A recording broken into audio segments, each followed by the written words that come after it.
Our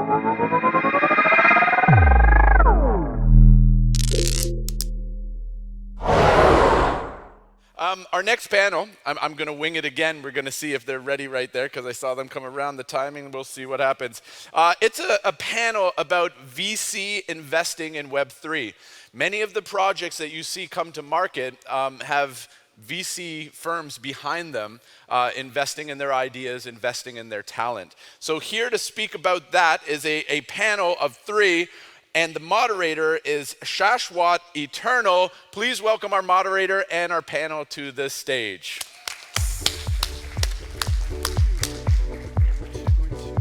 Yes. We're only two. Let's see if I remember to turn this on. You can hear me, right? See, I told you. Wow, thank you. This is not for me, by the way. It's for you guys. So, Mark from SciTail is actually stuck in the metaverse for some time. He's coming. So, we're just going to get started with two really incredible panelists here. I guess, do just name intros and not go into too much detail about these people, you know. And then we'll, oh wow, he's here. That's great. Pretty quick from the metaverse portal, man. We'll scale him up. Oh, sorry. So, Richard Shorten from Silvermine Capital. New addition to the panel last moment. Very crypto of you to do that. And happy to have you, though. Yeah, fantastic to be here. This is a fun place to be. And yeah, it is. It is. It's beautiful, right? It's beautiful. And it's a green day today, so there's that. Zia Word from Matterblock, of course. I really admire what you people do. I actually have some friend projects that you're invested in, StackOS and so forth. Oh, nice. Yeah, so really interested in the thesis you people have. Let's just give Mark a second to come in, and we'll get started. So we were having a little chat earlier at breakfast, right? And Zia said this thing that was very interesting, I think. She said that a founder in any space really, but especially in crypto, needs to have three things. Hey, Mark, cool t-shirt. Thank you. IQ, EQ, and then this new thing called AQ, adversity quotient. This is a good bearish moment in the market. And a good point to talk about this. I think that's a good starting off point, yeah? Yeah, sure. So I guess, you know, the reason I feel that way is obviously, you know, current situation is a really good marker for that. But I myself was a founder back in, well, I founded a couple of companies, but back in 2015 until 2018, until I exited that company. It was a blockchain company based out in China. And I know that, you know, we had tough times. Like there were times when, yeah, we didn't know whether we were going to make it through the next month, but we persisted and we made it work. And I think that is very key, particularly for me, when I look at teams and founders, I kind of look for that in them because we go through times like this, and if you don't make it through out the other end, then you know you don't make it out the other end, and it's a loss, right? I think it's really important, and it's still fundamentally, even though crypto investing is different structurally, and you know, and other things. I think for me, people are still really important, and their kind of ability to execute and also get through the hard times. Agreed, and also another interesting point, I think, one thing that happens, especially me being a marketing guy, right? There's a different edge to everything we do in Web3, but I loved this part of the thesis being common with just traditional VC, that the human, the founder, is still, you know, the most important element. What do you think about that, Richard? People are critical to any investment, Web 1, Web 2, Web 3. And in Web 3, it's even more important. This is a decentralized world, right? We're building a world that's dependent upon the individuals and the cross-collaboration between the individuals. And so, you know, in moments like this, the teams that don't even flinch today versus 4 days ago, that's a team you want to go towards. And that's true, excuse me, even if they have, you know, an idea or a project that's not the newest big thing. But if they're a team that is not flinching and executing, 8 a.m. to 10 p.m. and then waking up at 2 a.m. to 4 a.m. to finish what they didn't do during the day, that's a team that you want to be part of, no matter what they're doing. That's great timings he's giving us, yeah? I know all of you have been investing for a long time, right? And since we're on the topic of resilience, do you have a favorite story of either a project or a founder that you invested in that stands out to you in that light? Like, oh, that guy is crazy resilient. Well, I have quite a few stories, having been in the markets for a while, and having started our first fund at the end of 2017, and having their token generation events in 2019, and things just went straight down and almost straight to hell. And it's really interesting because I think it's very difficult up front to anticipate how someone will behave under extreme duress when the easier way is to go find something else to do. And maybe even like short term, the more like financially successful way is to just leave and go do something.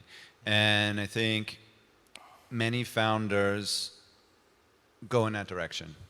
Especially when it's in this type of market where you can just make a lot of money quickly rather than fight through something difficult and keep going. So my favorite story is from the first fund, because the second fund is just deploying now and we don't have these stories yet, and I hope we won't have any, but I'm sure that's wishful thinking, was with Ocean Protocol.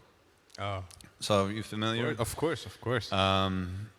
And so it has a happy ending up until now. It's not over yet. Well, the fund is almost finished and doesn't have Ocean anymore. It's winding down. But what happened with Ocean was really, really interesting, that there was an amazing visionary team.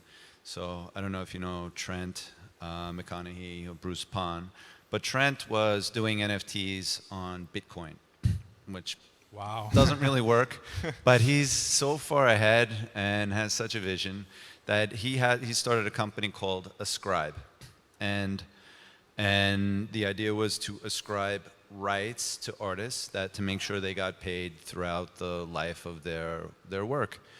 Bitcoin wasn't a very good operational platform, and then they went and they did something called BigChainDB, which was an enterprise integrator for blockchain, and then they pivoted to where they saw the biggest opportunity, which was in data on blockchain. And now they have a thing called the data token, and they're really creating a data economy.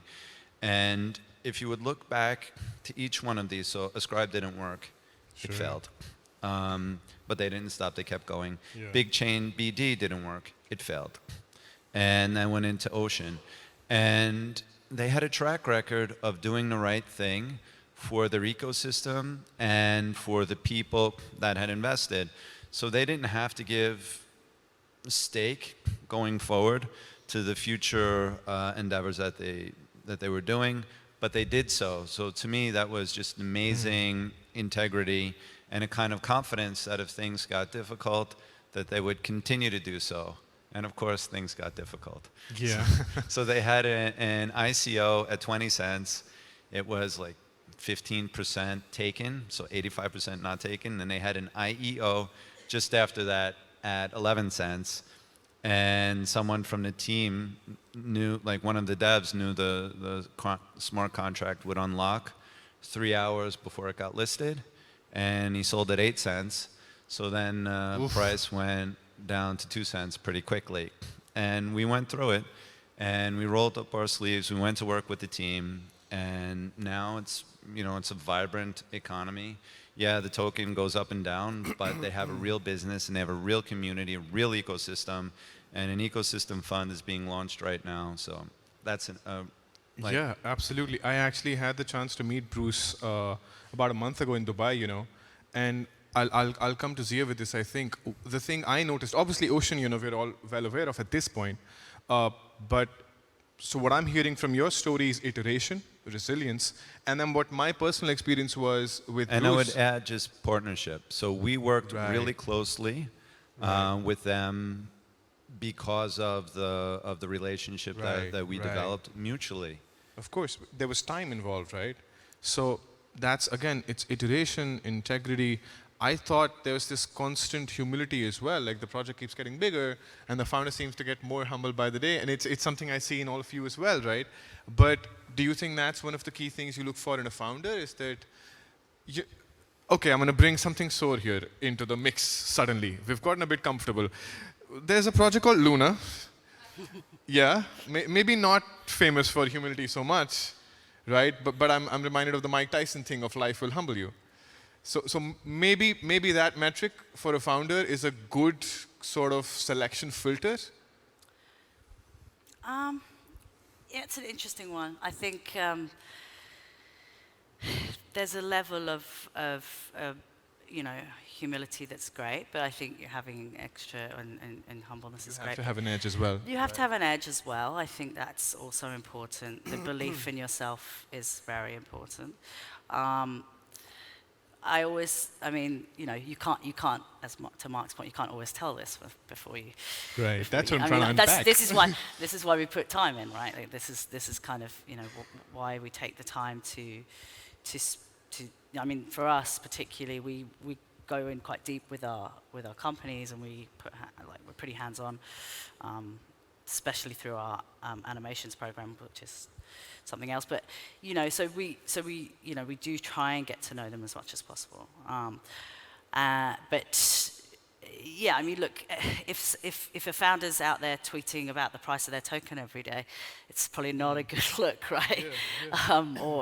So yeah, I don't know. It's a difficult one because I think there's a balance, like in everything. There's a balance between having the belief and having the humbleness and the humility to kind of take on board that. It's not inconsistent to have both? humility and believe in the excellence of what you're building. It's like personal humility, but belief in the thing you're doing, right? And the best founders, not even the best founders, the best investors, the best founders, the best marketers, the best community leaders, they all know that they're not the experts in everything. The strongest people know that.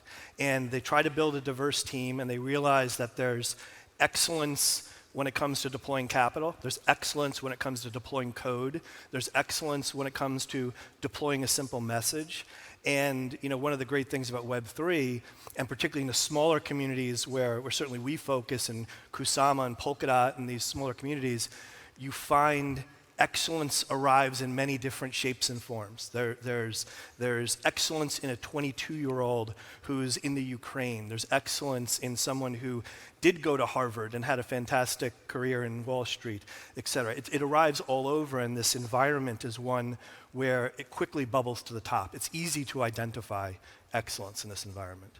Yeah, I actually appreciate that insight quite a bit. I feel like I got opportunities in this space that I probably wouldn't have otherwise, It's a frothy market, but like you said, it allows you to, come forth through it slightly faster if you're doing the R's, like you said, right? And I want to tell you one story, to the question about the stories. I want to tell you one of the great stories for me in Web3. We're reasonably new in Web3, but it has very little to do with investment return. We're active in Kusama and Polkadot, and one of the projects that was mentioned earlier on the stage was this project Moonsama, which is an NFT project that allows you to port your NFTs and your avatars into Minecraft and actually operate on it.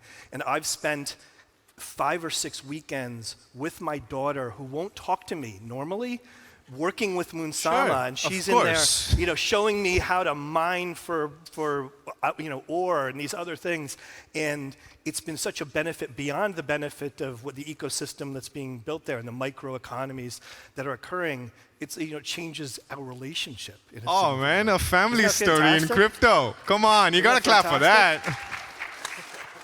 That's something. That's pretty sweet. Yeah.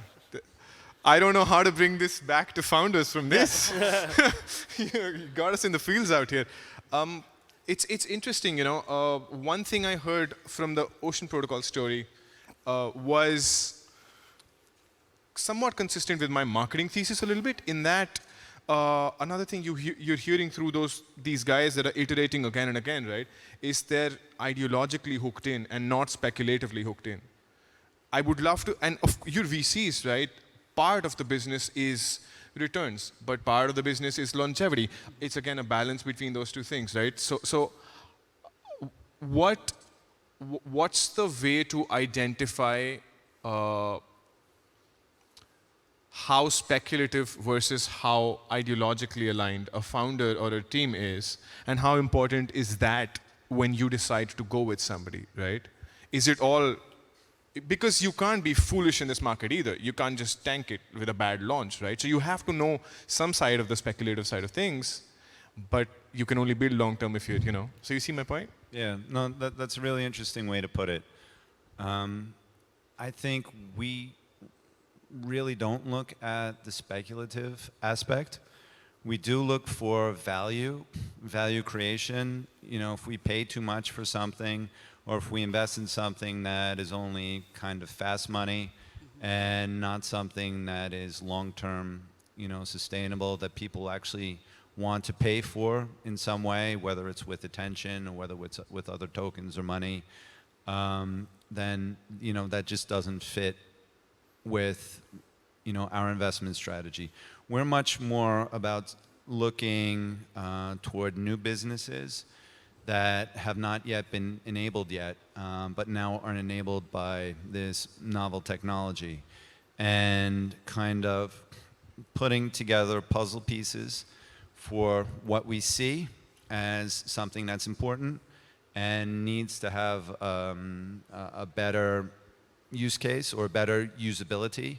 So, I was late, I was talking with Agile from Talisman, because there's not a great wallet solution, there's not a great user experience in a .sama ecosystem, and that's something that we need for the teams we invest with, and the ecosystem itself needs, and blockchain writ large needs to be really adopted and really successful. So, and then as things evolve, there will be an empty puzzle piece that you didn't expect, and are different investment strategies. And so maybe, there are quite a few funds that just write small checks to anything that looks interesting, and you say, okay, go, cool, make me a lot of money, I hope.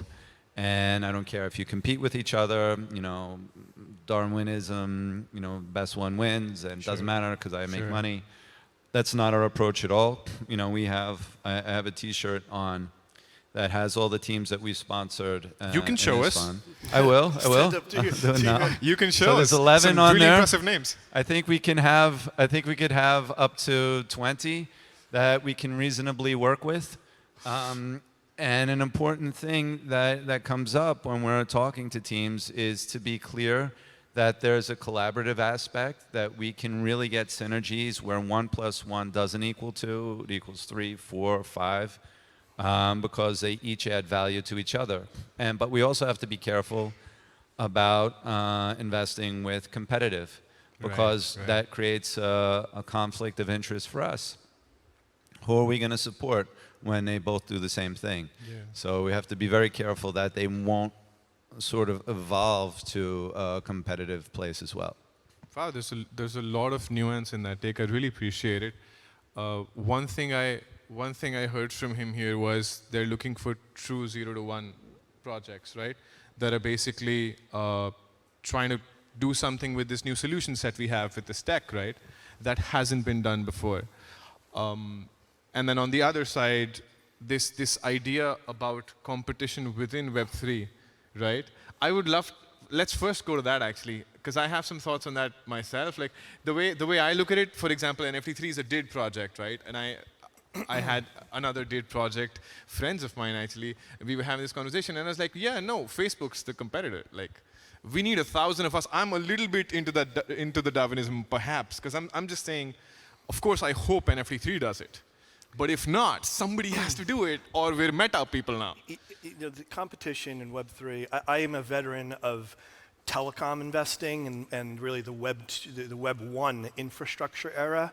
And everyone would ask us then, this is in 2000, 2001, small telecoms, who are you competing against? And they'd rattle off the name of the other 5 small telecoms. And the answer was never, that's who we're competing against.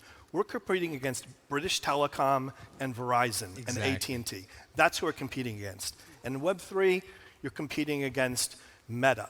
You're competing against the companies that are approaching the world in an entirely different way. You're competing against Bank of America. That's who you're competing against. Excuse me. Yeah, I mean, essentially, we're trying to rebuild certain systems that are not working for people anymore, right? So it's, you know, as you said, it's about kind of competing with those companies that exist that are doing things the wrong way, or they're not as good, or they're not as cheap, and they're not, you know, not as fast. We can bring solutions that are. But I mean, going back to the your question around, I guess, sort of speculation and things like that, there are a few red flags I always have when a team comes and tries to This get is investment great. from Red us. flags. If This come is in- what we like to hear. But yeah, I shouldn't be giving them away, should I? But so, you know, I think for me, it's pretty easy to see the type of company and startup that they are and founder that they are. The tokenomics, it's very key. And there's a lot of bad tokenomics out there. We look for sustainable, long-term tokenomics. Actually, understanding economics around tokens is still it's still nascent. It's a difficult game, right? It's a difficult game, and so for us, if the tokenomics are bad, that's a big telltale sign. It's Yeah, a makes telltale sense. sign. You know, the valuations, if they're overblown, and they're kind of trying.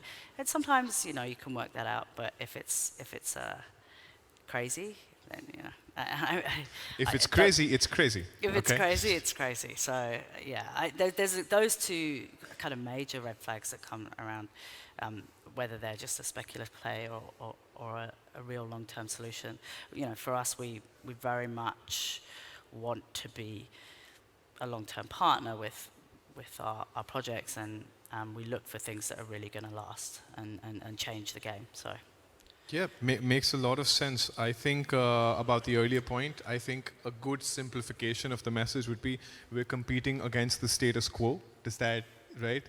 I think that's kind of what we're saying. I want to get into incubation now. A lot of VCs in this space really focus on incubation. And I'm going to do something fun here. Matterblock is very anti-incubation on their website. So let's have a look at that. I would love to hear your thesis on this. Well, so, okay, I've been in the space a long time, right? There are a ton of incubators, and they love to do this thing, or they say, yeah, we're going to incubate you, we're going to do this, that, and the other. And I've spoken to, I don't know, like hundreds of thousands, right? And 99% of them will tell you that the incubation that they went through did F all, excuse the language, and This is a crypto convention. and took you know, a really large stake, and then they did nothing. And there's a lot of talk, you know, and not enough action. So that's one of the things that we were kind of like, this is kind of BS, you know, that this model's really broken. People get kind of, I mean, I won't name names, you know, that's not what I'm going to do, but, you know, I think for us, we were like, it needs to be collaborative, it needs to be, okay, there are kind of point guards that you could go to for certain things within your team, or even outside of your team, with good people that you know, right? So, for instance, Mark and I have like monthly conversations. We talk about what's happening, and, you know, and That's why I'm up here. yeah. Wow. I forced him. No. Shit, I'm sitting here and I'm getting FOMO. How is this happening to me? Monthly? You do this monthly? Yeah, I mean, we try and chat, and yeah. But so, you know, and it's kind of good people and bringing those good people together, and it's much more collaborative. I mean, that's the you know, thesis of Web3 anyway. It's like building blocks for bringing people together. So for us, that's our approach, rather than this kind of like, we're going to keep everything for ourselves here in this little incubation, and then they'll release, and then we're going to take as much as we can, and, you know, and obviously we're investors, so of course we're going to make money, but in the right way. And Yeah. so that's kind of our thesis around sort of changing the narrative around incubations, and turning Love them, it, what love we it. call them animations. So Yeah. it's like the team has all the parts, and we're just helping them kind of move in the right direction. I think another idea in the concept of incubation, which you're right. Like there's so much talk about adding value, and this was true in Web 2 also, by the way, and including the very well-known prominent incubators. Please name names. It's going to be fun. Eventually, Come on. the value that they brought was their brand, which meant something. Definitely, if you were incubated out of Y Combinator, it meant something. But that's basically what you got. But I think that I should quote that. That's similar to the way individuals in Web3, you go into Discords and they say, just get active and just get involved and something will happen. I think it's incumbent upon investors to do the same things with projects. The way you incubate is you get in and you help and you actually provide some value, and then that opens the door to being the one who writes the supportive check and the one who's first in line for the next opportunity to do something. And so you start by doing, not by saying, I've got the secret sauce, you come into my secret corner over here and let us write a discounted check and then great things will happen. First you do it, then things will happen. Makes a lot of sense. For the past sort of month and a half, we've raised a little more than needed for NFT3, and I've been helping on that side of things. One of the red flags I have seen from VCs, and everybody's a VC in this space, is exactly this idea that we have, there's two words, expertise and connections. Yep. Expertise, that you can only get through us. Yeah. And it's like, all right, let's run the other way. Right? So I hear what you're saying. With that being said, though, right, there is expertise and there is connections, and this is what you were speaking to earlier, of kind of within your portcos, trying to get some symmetry and some synergy between the projects that you're investing in, yeah? How hard is that equation to solve? Because like you said, there's future things that you're kind of trying to predict, like what is this going to evolve into, and then what could they do for each other? How much of this is even possible to determine right off the bat, yeah? I don't think it is that possible to determine right off the bat.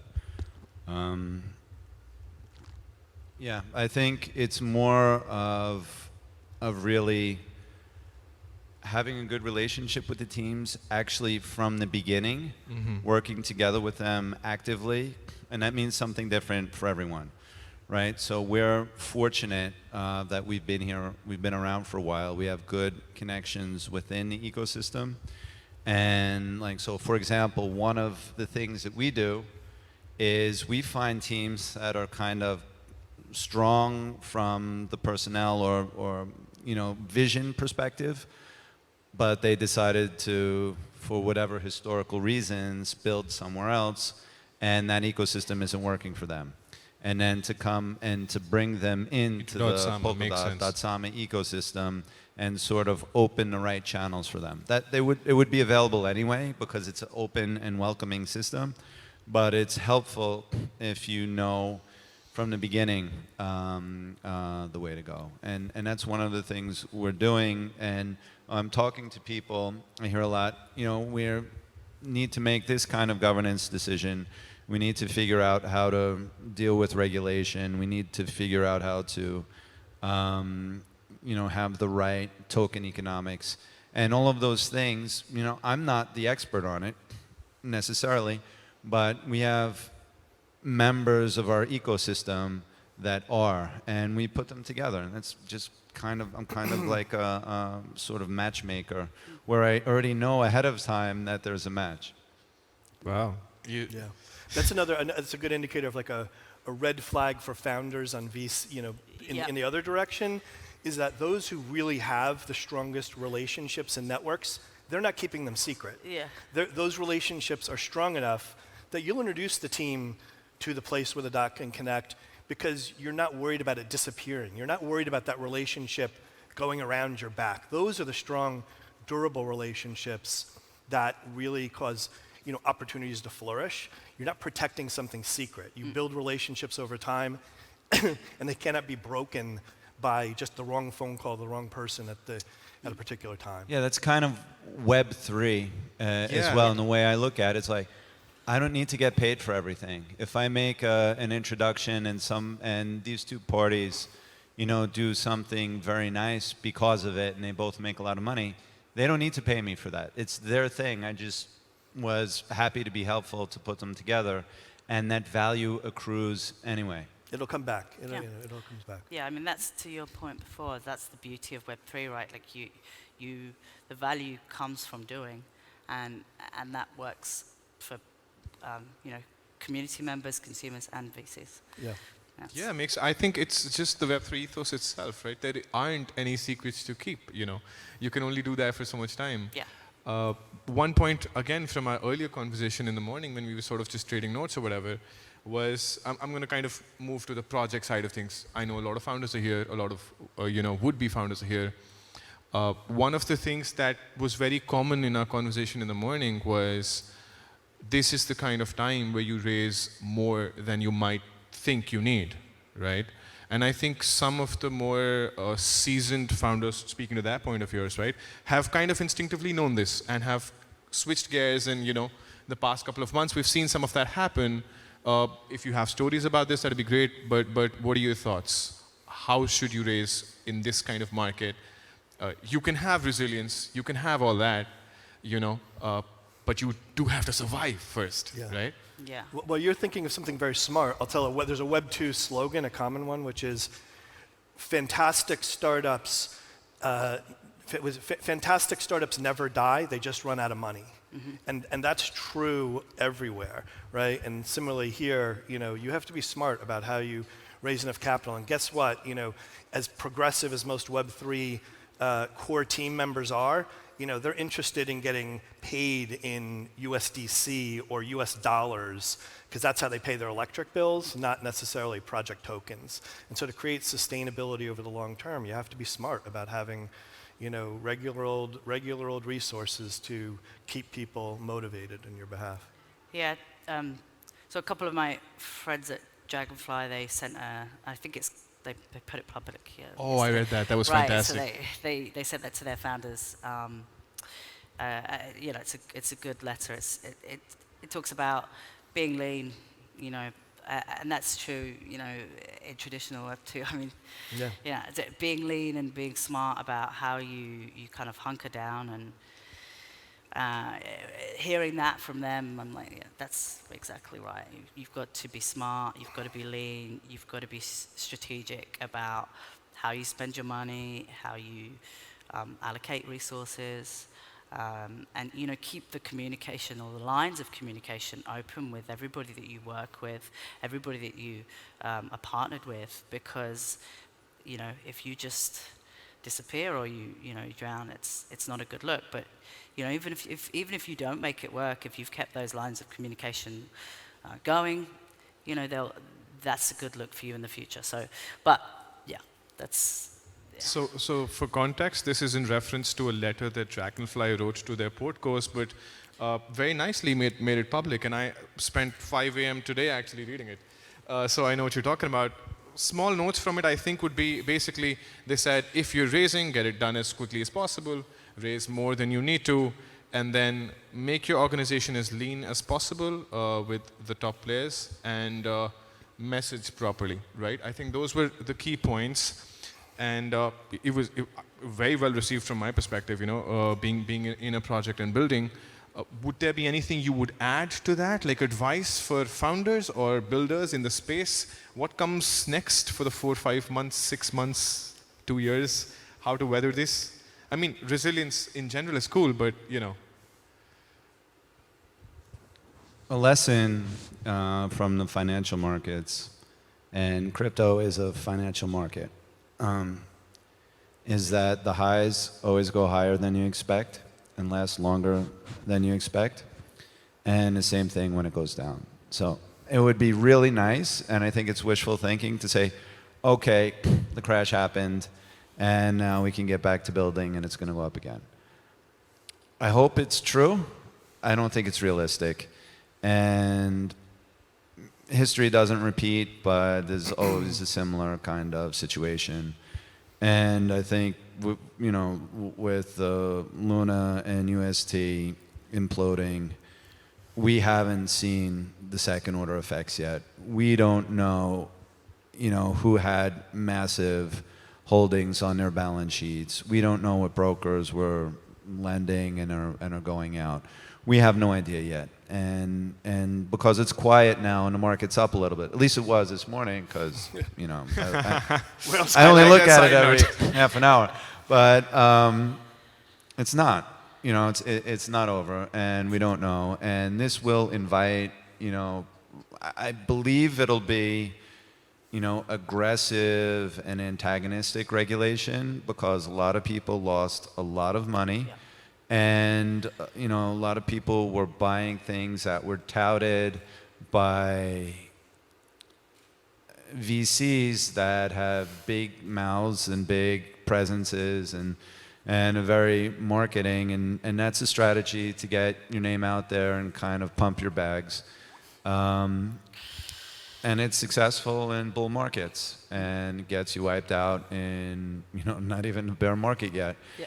And yeah, so my advice would be, not that I'm big at giving advice, is that just to expect this to get much worse before it gets better. But to be able to have the conviction that we're investing and participating in technology, and technology is what has improved the human condition going back to time immemorable. So, you know, I first listened to Naval Ravikant. I don't know him, but I could have known him because we come from the same city and went to similar schools and all of that, and we're around the same age.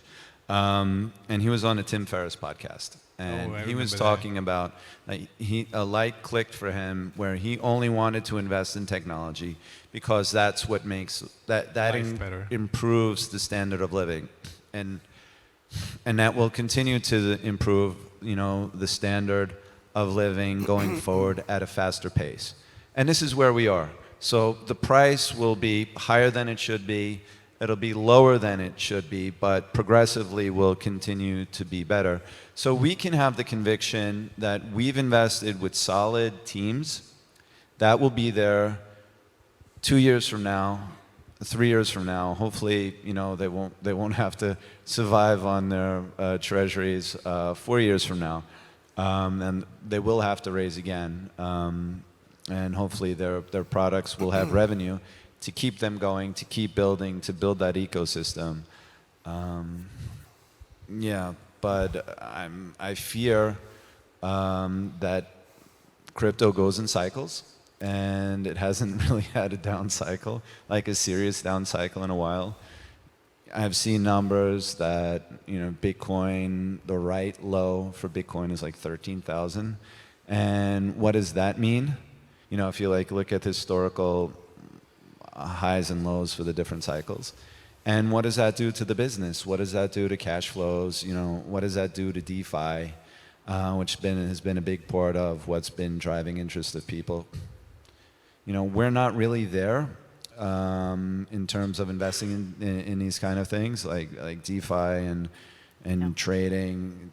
You know, it's an important part of the whole ecosystem. It's just not something that we do because we come from hedge funds and financial markets, and you know, we saw the best performance always came from actual value infrastructure creation. plays. Makes sense. Yeah, makes sense. Somewhat sobering note here. It hurts my feelings that you say that the bear has not yet started. That's I didn't say it didn't start. I just say I don't think it's over. okay. Well, I'll take that. That's fair enough. But you know, there's an optimistic side to that. Right? Yeah, I want to bring that as well. This perspective, right? I think it's a good selection filter on both the project side and the VC side. Yeah. I would love some thoughts on that, right? You know, Mark and I were kind of saying before, it's like, okay, this is actually good for us because we start to get kind of more realistic things happening in the market. We start to get more realistic deals, realistic valuations, slightly more. Don't know how much more. But you know, and it's a time when people can go back to focus. You know, I think we might see kind of a bit of equity investment coming up, maybe instead of the token plays early on in this period, maybe, because you know, a token in this kind of market can be an albatross around a project's neck. If you kind of start Absolutely. releasing it Absolutely. in this kind of market, you're going to end up having a really hard slog, right? Because you're beholden to then your community. So, you know, I think it's, and certainly something we'll have a conversation with, you know, our current animations about is like that strategy around when we actually get to that point of releasing the token. There's no need to rush it. Like, let's make sure it's right. So, you know, I think it's, but for these and legitimate projects, it's actually a really good time. If you've got the, you know, the Foundations in AQ, place. yeah, you've got the AQ, and you've got the, and you can get through it, and you've got the right framing around your structure and your company and everything.